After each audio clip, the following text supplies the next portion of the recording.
दोस्तों, क्या आपको पता है ज़्यादातर पेन्स के जिप में एक हिडन लॉक होता है और नोटबुक्स में मार्जिन क्यों होती है और हमें गूज़बम्स क्यों आती है। जानेंगे इन्हीं सब सवालों के बारे में आज के इस वीडियो में। So let's begin. दोस्तों, आपको एक फ़ोटो खींचने में कितना वक्त लगता है? कुछ मिलीसेकंड, राइट? लेकिन दुनिया का फर्स्ट फ़ोटो खींचने के लिए पूरे 8 घंटे लगे थे और ये है वो फ़ोटो। जानता हूँ आपको समझ में नहीं आ रहा होगा कि ये क्या है, क्योंकि टाइम के साथ साथ ये फ़ोटो बहुत ही ब्लर हो गया है।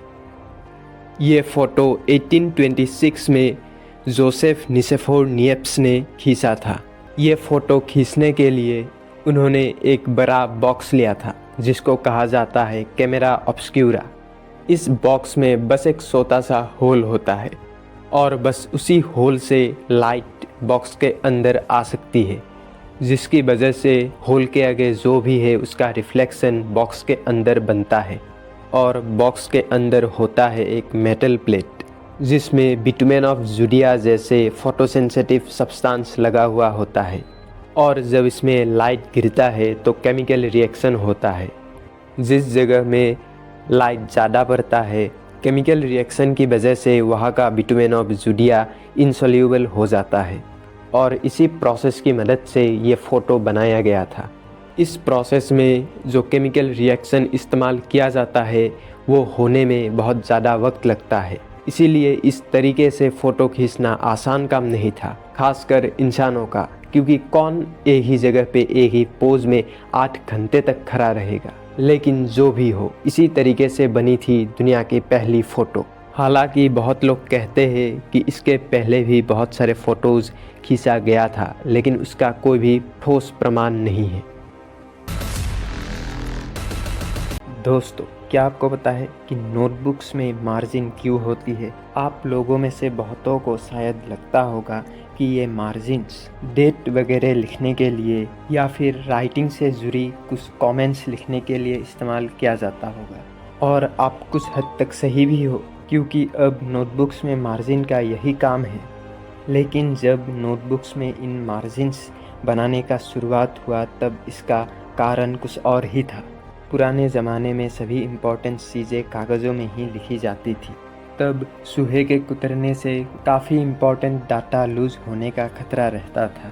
इससे बचने के लिए नोटबुक्स के किनारों में थोड़ा जगह छोड़ दिया जाता था, ताकि अगर चूहे कुतरे भी तो मेन राइटिंग पे कोई इफ़ेक्ट ना पड़े। इसके अलावा पुराने दिनों में पेजेस को धागे से बंधा जाता था, इसलिए पेज के किनारों में थोड़ा जगह छोड़ दिया जाता था, ताकि अगर पेज फाड़ लिया जाए तो मेन राइटिंग खराब ना हो। दोस्तों, जब हमें ठंड लगती है या फिर हमें बहुत डर लगता है या फिर बहुत स्ट्रॉन्ग इमोशन फील करते हैं, तब हमें गूज़बम्स आ जाता है। लेकिन क्या आपने कभी सोचा है कि ये गूज़बम्स कैसे और क्यों आते हैं? सबसे पहले ये कैसे होता है ये जान लेते हैं। हमारे बॉडी में adrenal gland adrenaline hormone produce करता है और इस हार्मोन की वजह से इरेक्टर पिलाई मसल कॉन्ट्रैक्ट करता है। ये मसल अटैच होता है हेयर फॉलिकल्स से, जिसके कारण हमारा हेयर्स खड़ा हो जाता है और हमें गूज़बम्स आता है। लेकिन इसका फ़ायदा क्या है? तो देखो, अब तो ये हमारे लिए कुछ काम का नहीं है, लेकिन हमारे पूर्वजों के लिए ये बहुत फ़ायदेमंद था। जब उनको ठंड लगती थी तो उनका हेयर खड़ा हो जाता था, जिसके कारण उनके हेयर के अंदर एयर ट्रैप हो जाता था। और आपको तो पता ही होगा कि एयर हीट का एक बैड कंडक्टर होता है और इसीलिए ये एक इंसुलेटर की तरह काम करता है और उनके बॉडी हीट को ये एटमॉस्फेयर में जाने से रोकता है। इसके अलावा अगर अचानक उन पे कोई हमला कर दे और वो अचानक बहुत डर जाए, तब भी उनको गूज़बम्स आ जाता था, जिसके कारण उनका हेयर खड़ा हो जाता था और वो काफ़ी बड़ा दिखते थे। और बहुत केसेस में जो हमला करने आता है वही डर कर भाग जाता है। आपके घर में अगर पालतू बिल्ली हो तो आपने भी ये नोटिस तो ज़रूर किया होगा कि अगर उन पर कोई हमला करने वाला होता है तो उनका हेयर खड़ा हो जाता है और वो दिखने में काफ़ी भयंकर लगते हैं। और इसी तरह गूज़बम्स हमारे एंसेस्टर्स को ठंड से और हमलावर से बचाती थी। लेकिन अफसोस अब हमारे पास उतना हेयर बचा नहीं है, लेकिन कुछ एक्सेप्शन ज़रूर है। दोस्तों, अगर आप जीन्स पहनते हो तो आपने भी कभी ना कभी ये प्रॉब्लम तो ज़रूर फेस किया होगा। कभी कभी क्या होता है कि जीन्स का जो ज़िपर होता है वो नीचे खिसक जाता है और इसकी वजह से कभी कभी पब्लिक में बड़ी बेइज्जती हो जाती है।